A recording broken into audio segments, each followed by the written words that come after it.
Here is how to set up a customer-specific price in Stripe, step by step.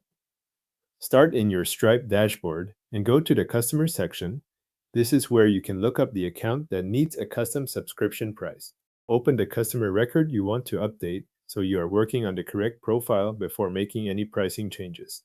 Once you are inside that customer record, look for the subscriptions area, open the subscription that you want to change, then click Update Subscription. This takes you into the subscription editing view, where Stripe lets you adjust the pricing attached to that customer without changing the default price for everyone else. In the subscription editor, go to the pricing section and find the subscription product you need to update. You are looking for the current price that is already attached to that subscription. Beside that current price, click the pencil or edit icon that opens the pricing adjustment panel for this specific subscription item. Stripe will show you the default price first, and underneath it you will see a price field that you can edit. This is the part that matters for a customer-specific rate. Enter the custom price you want to apply to this customer. Make sure you type the amount you intend to charge for this subscription, since this change applies directly to the active subscription you are editing. After entering the new amount, click Confirm. Stripe will return you to the subscription update screen with the revised price in place. At this point, pause and review what changed.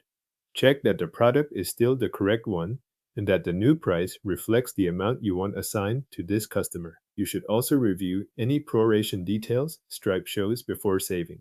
If the subscription is being changed in the middle of a billing cycle, Stripe may adjust the upcoming charge based on the difference between the old price and the new one.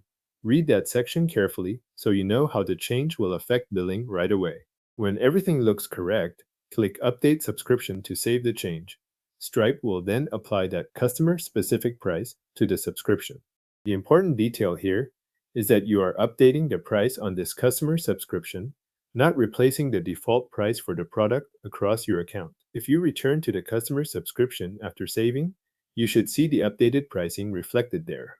This gives you a direct way to set a different recurring amount for one customer while keeping the rest of your pricing structure unchanged. The customer subscription now has the custom price you entered in Stripe.